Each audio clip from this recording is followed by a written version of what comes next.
Hola hermanos, muy buenos días o buenas tardes para cuando vean esto. Gracias por sintonizarnos aquí. Bienvenidos a su programa Al Pie de la Cruz. Les saluda su anfitrión, el padre Sean O'Manion. Soy el director de la Guardia de Honor del Sagrado Corazón de Jesús aquí en la diócesis de Springfield, pero también en los Estados Unidos de América. Y estamos aquí en mi parroquia, Nuestra Señora de Czestochowa. Aquí se ven los pies nada más de San Patricio, el patrono de Irlanda, que esta imagen ya estaba aquí cuando llegué acá a esta parroquia. Es una parroquia originalmente polaca, pero pues tienen aquí a San Patricio y pues un servidor es irlandés de padre, así que pues muy bien. Entonces, pues saludos a todos. A los que nos sintonizan por la radio en Católica Springfield 102.5 FM y a los que nos ven por internet, ya sea por catolicaspringfield.com o por YouTube o por el canal de las visitandinas de Tyringham o también por el canal de Chronicles of Czestochowa, que es la página web de la parroquia mía, de Nuestra Señora de Czestochowa, en Turner's Falls, Massachusetts.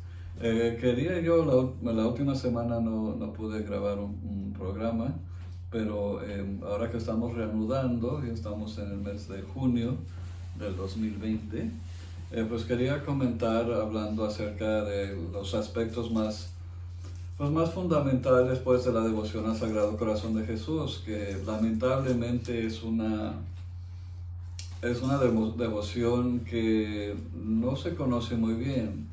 O sea, todos los católicos han escuchado del Sagrado Corazón de Jesús y todos están familiarizados con la imagen de Jesús con su corazón expuesto, pero ya son muy pocos los que saben de esta devoción o que la conocen, y es una devoción que es muy importante, hermanos.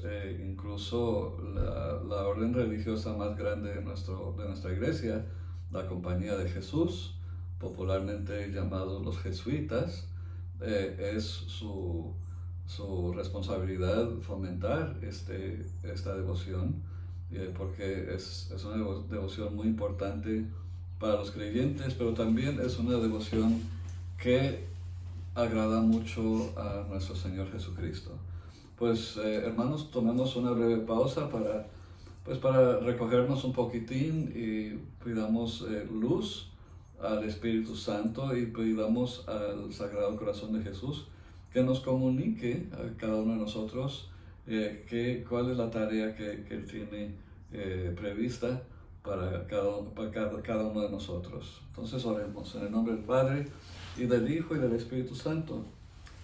Padre Celestial, te damos gracias por un día más de vida, te damos gracias por este precioso día, este momento presente que nos regalas, que siempre llegas a nosotros en el momento presente, y como se nos ha enseñado, lo que llamamos el cielo, la eternidad, es un presente, un presente eterno, que no tiene ni futuro ni pasado, que no tiene duración ni dimensiones. Entonces, algo que no podemos comprender.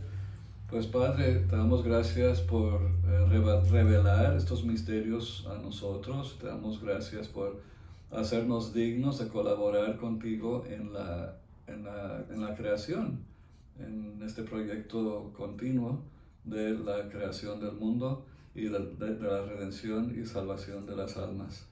Estamos aquí hoy, en esta tarde, Padre, estamos buscando adorar y servir a tu Hijo Jesucristo y su adorable corazón, y queremos hacer de Él el Rey de nuestra vida.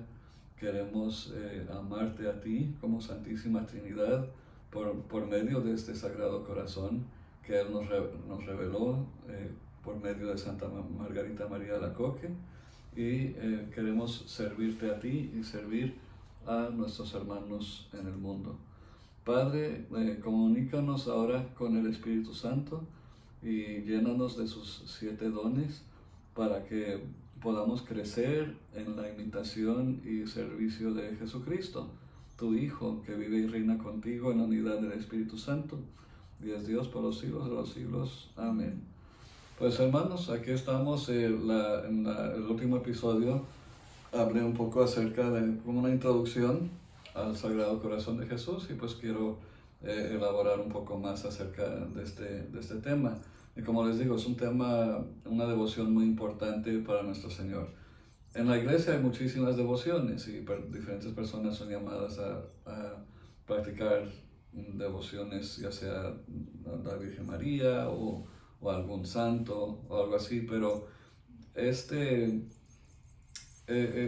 devoción al corazón de Jesús es algo que es un llamado universal para todos los creyentes, para profundizar un poco en el misterio de la encarnación, porque hablando en términos teológicos, o sea, si vemos, si miramos este fenómeno, por así decirle, el fenómeno de la encarnación de nuestro Dios en Jesús de Nazaret, y sabiendo que Dios, como nos dice San Juan, el discípulo amado, que Dios es amor, entonces, por lo consiguiente, pues, si Dios es amor y Jesús es Dios encarnado, entonces Jesús es el amor encarnado. Y para nosotros los hombres, el símbolo del amor es el corazón. Y para los hebreos, el pueblo elegido de Dios, el rey de los cuales es Jesús de Nazaret, para ellos el corazón siempre fue considerado el punto de encuentro entre Dios y el hombre. El punto de encuentro, el punto focal entre el individuo y su creador. O sea, es ahí, es en el corazón donde se ve nuestra verdadera y auténtica identidad. Por contraste con los griegos, yo hablando de las civilizaciones que existían en el mundo de Jesús de Nazaret hace 2000 años, que ya saben que Judea, lo que soy Israel, formaba parte del vastísimo imperio romano, y el imperio romano era pagano, o sea, no creían en el Dios verdadero, no creían en Dios, en el que llamamos Dios, o sea, YHWH, ese nombre que no se puede pronunciar y que ahora se nos ha revelado como la Santísima Trinidad, como el Padre, quien usaba ese nombre impronunciable en el Antiguo Testamento, Dios su Hijo, Jesús de Nazaret, y Dios Espíritu Santo. Tenemos ahora esa revelación de la identidad para con nosotros, y los romanos pues no lo reconocían, y ese mundo en que se mueven los romanos, el mundo de la Europa conquistada por ellos y lo que viene siendo el área del Mediterráneo, el cual forma parte la Tierra Santa, Palestina o Judea, como le llamaban los romanos.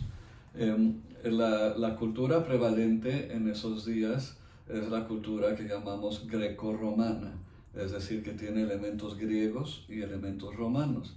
Importante para nosotros los cristianos comprender esto, sobre todo cuando leemos las grandes hazañas misioneras de personas como San Pablo de Tarso, en los Hechos de los Apóstoles, y también la vida y muerte de San Pedro, el primero de entre los apóstoles y nuestro primer papa. Los romanos habían conquistado a Grecia, pero como saben ustedes, Grecia es la cuna de la civilización nuestra, de la civilización occidental, y fue conquistada por los romanos, y los romanos adaptaron todo su arte, su arquitectura, su su religión, su filosofía y todo, dándoles, claro, un sabor muy suyo, un sabor romano, un carácter nuevo. Pero vemos, por ejemplo, el teatro de personas como Sófocles y Eurípides, que ahora se expresan en las obras de, por ejemplo, de Séneca, o vemos también las grandes obras de oratoria de personas como Cicerón y todo.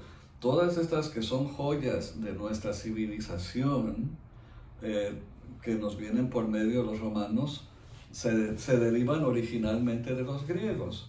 Entonces, los griegos, o sea, la filosofía, todo eso viene originalmente de ellos. Personas como Platón o el gran Aristóteles, que llega a nosotros y se cristianiza su pensamiento mediante la obra del gran sabio y gran santo Tomás de Aquino, siglos después.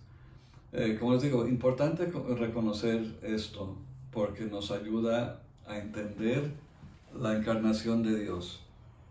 Nosotros no adoramos a un Dios que es simplemente invisible y que es una entidad que simplemente reconocemos como siendo superior a nosotros, pero que nunca ha entrado en nuestro medio, nunca ha tomado carne humana, nunca ha experimentado en carne propia lo que es vivir como ser humano, como ser mortal en este mundo caído, en este mundo contaminado por el pecado y todo lo que engendra el pecado: la muerte, la enfermedad, la violencia, el odio, la desconfianza, todas estas cosas.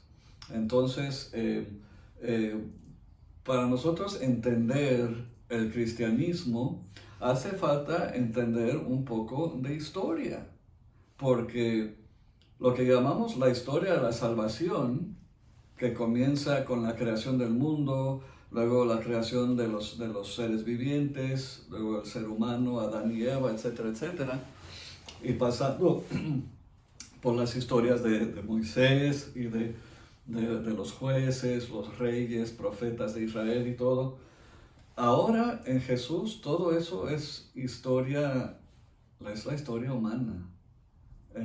Jesús, una vez que Dios entra en su mundo, todo cambia y todo ahora tiene un carácter espiritual, todo tiene una dimensión espiritual, ya sea que sea la historia de la iglesia o la historia del mundo pagano, el mundo comunista, por ejemplo, Corea del Norte o China, ahora con el virus etc. Todo cobra un significado espiritual para todos nosotros, porque el mundo caído, el mundo que fue corrompido y contaminado por el pecado de los seres humanos, es ahora un mundo que es redimido por Jesús. Jesús entrando en nuestro mundo, Dios entrando a nuestro mundo, no entra en una burbuja como el niño aquel que había nacido sin sistema inmune y vivió toda su vida en una burbuja de plástico. No, Jesús no vino a vivir como Dios encerrado en una burbuja de plástico. Él vino a vivir y a compartir con todos nosotros. Compartir lo bueno y lo bello de la vida, pero también lo feo y lo desagradable de la vida. Entonces, cuando uno, por ejemplo, estudia la historia de la iglesia como tal, se va uno dando cuenta que la historia de la iglesia y la historia del mundo, por lo menos el mundo cristiano, el mundo occidental, es casi una y la misma cosa.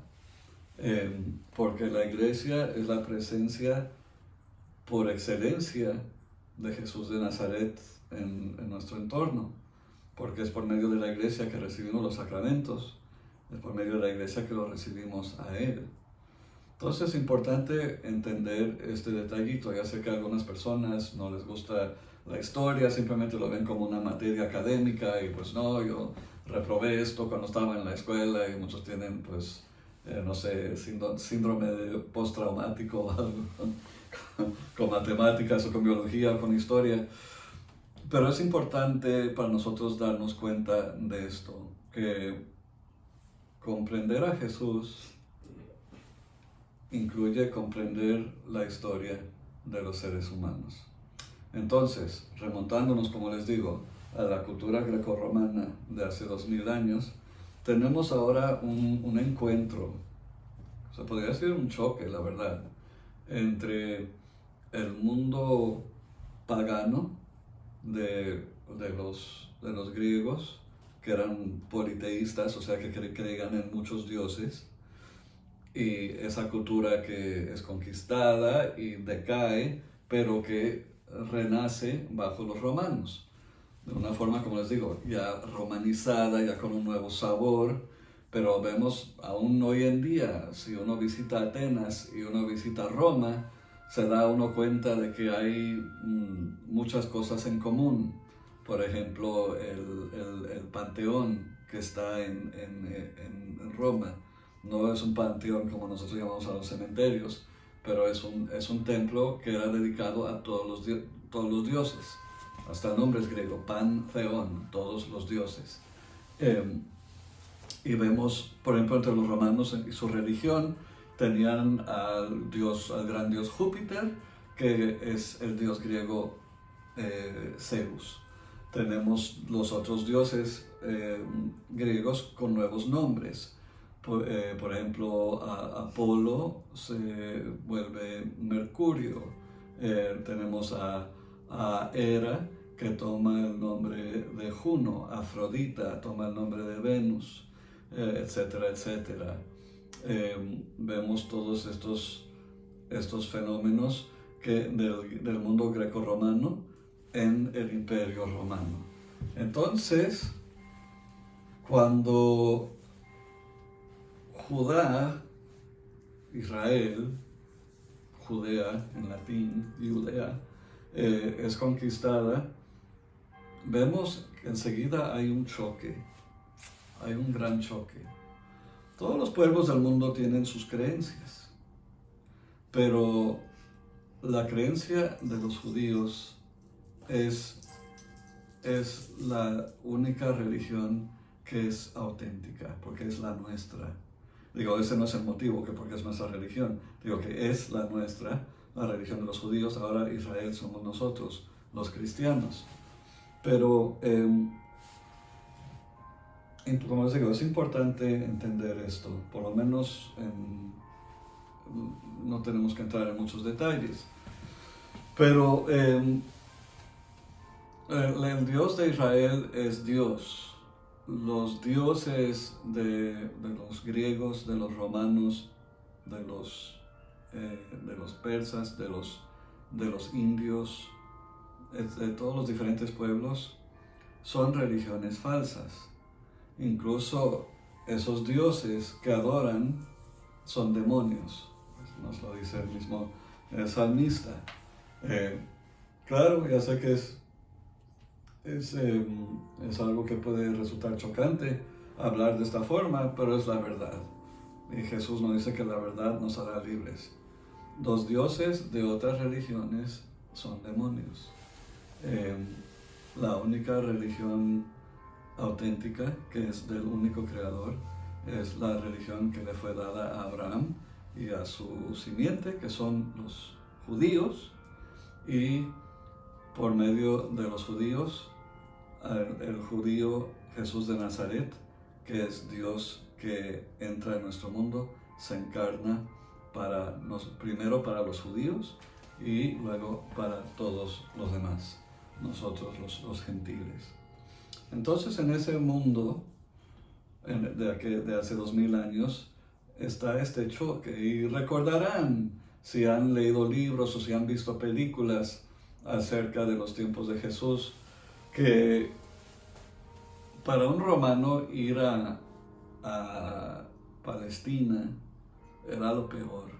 No les gustaba, porque tenían siempre que estar lidiando ellos con lo que ellos veían como la soberbia de los hebreos, porque los judíos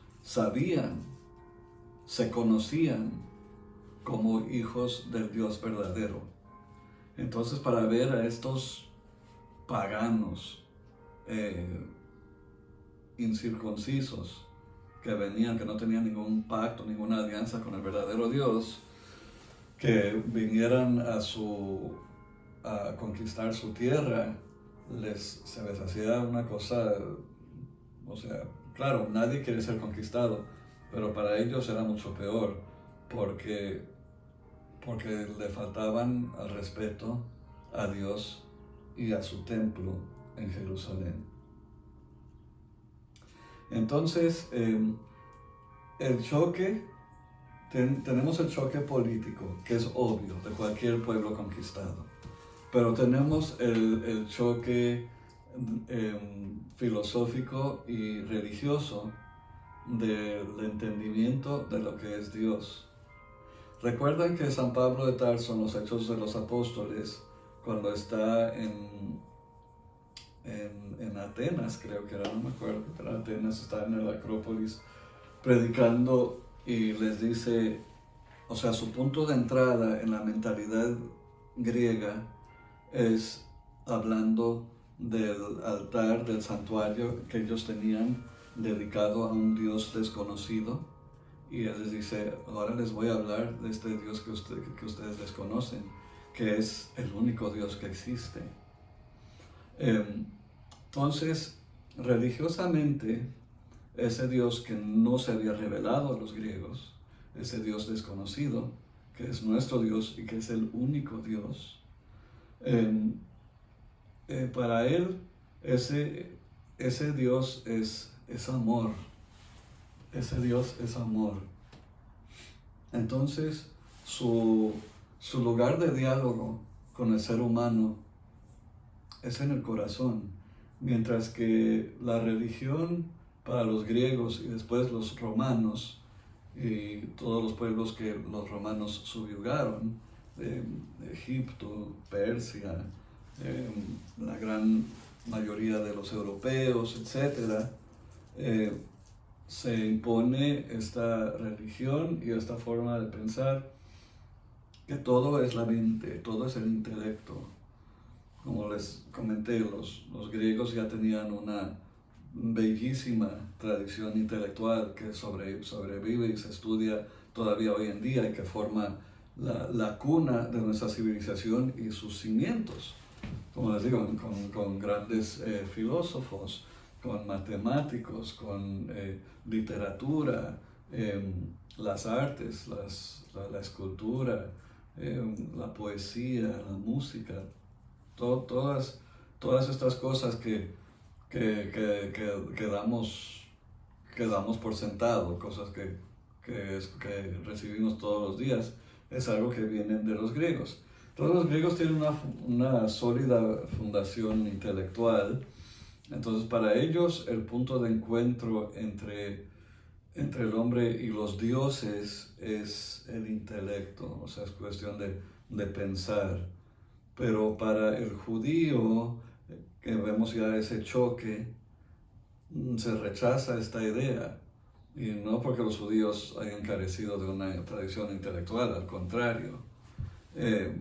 Pero para los judíos, el punto de encuentro con YHWH, que equivocadamente pronunciamos como Yahvé o Jehová o como sea, el punto de encuentro es el corazón y los misterios del corazón del ser humano, que nos dice las escrituras hebreas que lo extraño y lo traicionero que es el corazón, que ¿quién lo entiende? El único que lo entiende es Dios, el único que lo entiende es el Creador. Nosotros, como consecuencia del pecado original, perdimos la capacidad de entendernos. Por más educados que seamos, por más tengamos doctorados de psicología o de psiquiatría o lo que sea, nadie se entiende, ni siquiera a sí mismo, mucho menos al género humano. El único que nos entiende hoy en día, en pleno siglo XXI, el único que nos entiende es nuestro Creador. Entonces, no es en el intelecto que vamos a encontrar a Dios, sino que es en algo mucho más profundo, es en el corazón, es también ese lugar recóndito, ese lugar misterioso dentro de nuestro ser. De ahí donde tenemos nuestra intuición, etc. Ese es el punto de encuentro con Dios. Y como somos creados en la imagen y semejanza de Dios, es ahí donde podemos entendernos un poco mejor. O podemos contaminarnos mucho más si rechazamos a Dios. Entonces, a raíz de este choque entre los grecorromanos y los judíos, a raíz de este choque entre el cerebro, entre la mente y el corazón, pues vemos que nace el cristianismo.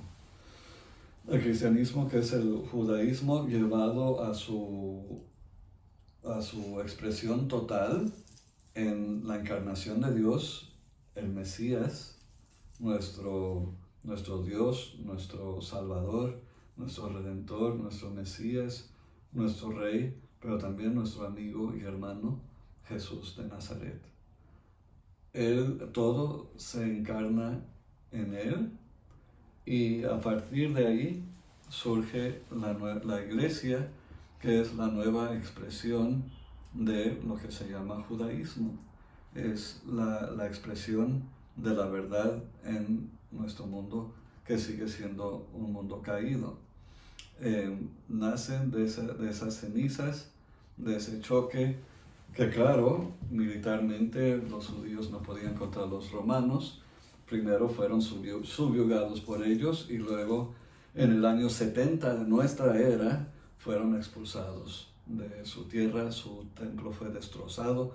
Lo único que permanece del templo de ellos es el muro occidental.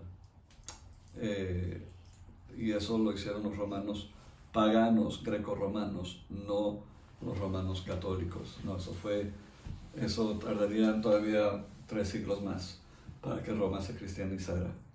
Entonces vemos el ocaso de la civilización hebrea. Luego veremos el ocaso de la civilización grecorromana, y vemos el surgir, el nacer de algo infinitamente superior a estas culturas. La iglesia, que es para todos, no solo para judíos, no solo para paganos, sino para todos. La iglesia universal, católica, es lo que significa la palabra. Católicos en griego significa universal. Entonces aquí tenemos el nacimiento de la verdad expresada en nuestro lenguaje, encarnada en nuestro mundo. La verdad solo se había revelado en ciertas porciones, pero ahora se revela en su plenitud en el Dios hombre Jesús de Nazaret, misterio de misterios. El Dios que en los primeros cristianos llegaron enseguida a identificar como el amor ágape, como nos dice San Juan, uno de los 12 apóstoles. Dios es amor, por lo tanto Jesús es el amor encarnado. Bueno, era importante establecer este fondo para entender el siguiente paso. Ahora que se funda la iglesia y empieza ya el final de la antigüedad, y luego Roma se cristianiza por ahí del año 330, algo así. Luego empieza lo que llamamos la Edad Media, un periodo de más o menos 1000 años. Tenemos ahora el nacer de la cristiandad. O sea, no solo el cristianismo como religión y filosofía de vida, sino también la civilización, la cultura cristiana, que empieza a nacer en todo lo que viene siendo el mar Mediterráneo y sus entornos, en el norte de África, en el Medio Oriente, en el sur de Europa, y va creciendo más y más con actividad misionera, en los otros lugares de Europa, o Europa Oriental, por ejemplo, países actuales como Polonia y tal, y luego más al norte, lugares como hoy en día Escocia, Irlanda, Noruega, Suecia, etc.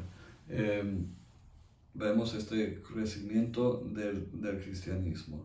Y el cristianismo se vuelve una religión oficial, lo cual es bueno, pero lo cual también, siendo espada de doble filo, también tiene su lado negativo, en que se institucionaliza quizás un poco demasiado y se vuelve una cosa de la mente y no tanto del corazón. Empezamos a perder nuestro verdadero carácter como creyentes. No estoy hablando de la iglesia como tal, sino muchas de las personas simplemente vivían a la iglesia como un brazo del gobierno, pues. Entonces, en el año 1673 comienzan estos mensajes de Jesús para la humanidad mediante una monja de clausura, una mujer humilde que no tenía conexiones, palancas, influencias, nada. Ni siquiera salía a la calle, era una monja de clausura. Es ahora una santa, fue canonizada hace exactamente 100 años. Estamos hablando de Santa Margarita María Alacoque, o Alacoque, como se pronuncia en español, una monja francesa de la Orden de la Visitación de Santa María, las conocidas como visitandinas o salesas, que fueron fundadas o cofundadas por San Francisco de Sales. Entonces ahora Cristo viene a reivindicar la verdad, y que Dios es amor, y que el punto de encuentro entre Dios y el hombre, entre nosotros los hombres y nuestro Creador, nuestro Salvador y Redentor, es en el corazón, no es en la mente. Jesús le enseña a Margarita María, después de varias apariciones, varios mensajes y lecciones, le enseña su corazón de carne, que es lo que siempre hemos representado, plasmado en las artes, esculturas, pinturas y tal. Jesús con el corazón expuesto, y es un corazón anatómicamente correcto, o sea, no es un corazoncito del día de San Valentín, sino que es un corazón de carne. Es el punto de encuentro entre Dios, que es amor, y la carne que toma, los seres humanos. Y diciéndole: mira, Margarita María, mira este corazón que se ha entregado estoy parafraseando, que se ha entregado completamente a los hombres, se ha sacrificado por los hombres, no ha reservado nada para sí, sino que se ha vaciado completamente por la raza humana. ¿Y qué ha recibido en cambio? Los hombres, ¿qué le han dado? Ingratitud, indiferencia, frialdad. O sea, le hemos dado lo peor que le podemos dar a una persona. La indiferencia Dios prefiere ser odiado que a ser ignorado. Como nos dice Jesús: yo a ti te quiero caliente o frío, pero no tibio. Si estás tibio, te voy a escupir de mi boca. Y pues sí, así hemos sido, tibios. No hemos apreciado lo que Dios ha hecho por nosotros, lo que Jesús ha hecho por nosotros. Entonces, ahora en esta devoción específicamente al corazón de Jesús, y no solo a todo el fenómeno de Jesús, a todo el hombre de Jesús, sino específicamente a su corazón, tal y como Él desea que se haga, vemos una vez más el punto de encuentro entre Dios y los hombres según el pueblo que había recibido la revelación del único Dios verdadero, el Dios cuyo nombre es impronunciable y que no se debe pronunciar, YHWH. De ahí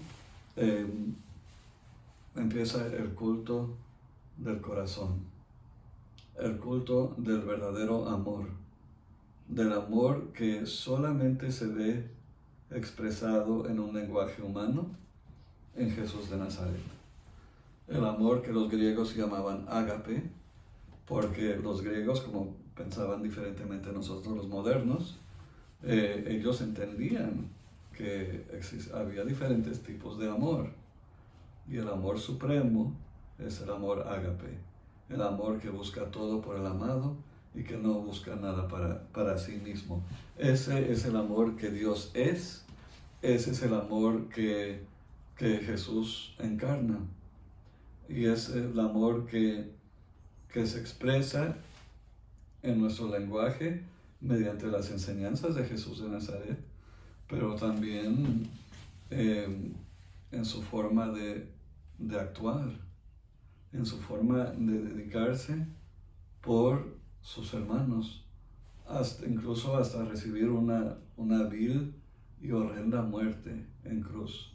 Todo lo acepta en devoción y obediencia al Padre, en devoción y obediencia al amor, siguiendo los dictados de su corazón, que es un corazón puro, un corazón que no ha conocido el pecado, un corazón que contiene en sí toda la verdad, no como una cosa intelectual, como una serie de tratados filosóficos, sino simplemente una experiencia que le es dada a los seres humanos por Dios mediante su Hijo en la acción del Espíritu Santo.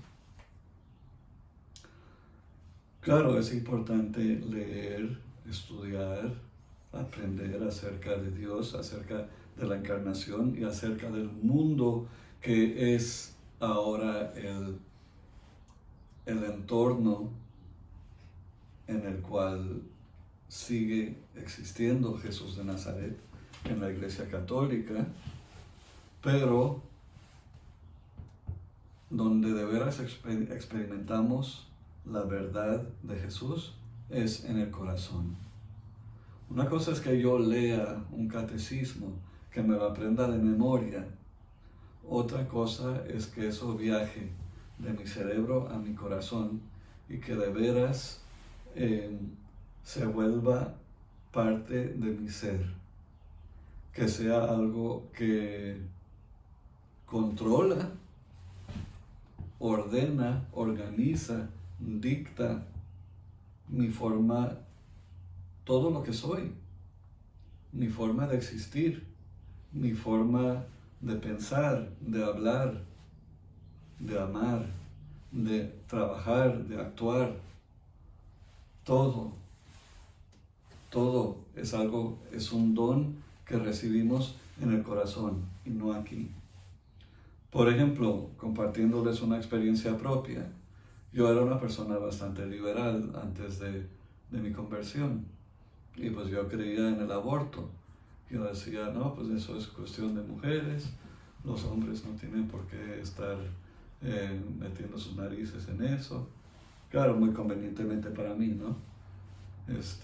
Y me volví católico, fui recibido en la iglesia, fui aprendiendo y pues fui recibiendo los sacramentos de la formación, etc.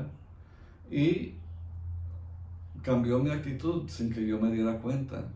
Ahora veo el aborto por lo que de veras es. Es un acto absolutamente abominable. Es un vil asesinato de un ser inocente en el lugar más sagrado que existe para un ser humano, que es el vientre de su mamá. Ese es nuestro lugar seguro. Es por eso, por ejemplo, cuando se nos ataca o tenemos miedo, ¿qué hacemos? Hacemos así. Asumimos la posición fetal. O si ven un soldado muriendo en el campo de batalla, ¿qué es lo que grita? Mamá, mamá. Y pues matar a un bebé en el vientre de su madre es una cosa absolutamente satánica. Entonces, no fue porque lo leí en un libro, sino que, como les digo, fue una una sabiduría que fue introducida en mi ser por Dios, en mi corazón, no en mi mente mediante el aprendizaje de un libro o lo que sea. Entonces es en el corazón donde de veras vamos a aceptar a Cristo o lo vamos a rechazar. Yo puedo aprenderme la Biblia de memoria o los evangelios de memoria y le puedo hasta puedo sentir intelectualmente, decir, ok, está bien, yo creo en que esto es la verdad, etcétera, etcétera. Pero si yo no tengo esa conversión, o sea, si esas verdades bíblicas no llegan a mi corazón, entonces la verdad es que eso no va a tener ninguna influencia sobre mi manera de proceder, sobre mi manera de pensar, etc. El corazón del hombre, ese es el punto de encuentro entre Dios y los hombres, y es también el campo de batalla entre el bien y el mal, entre la verdad y las falsedades del mundo regido por Satanás. Es ahí donde yo voy a elegir con todo mi ser, literalmente con todo mi corazón, o voy a optar por la vida o por la muerte, por la salvación o por la condenación eterna.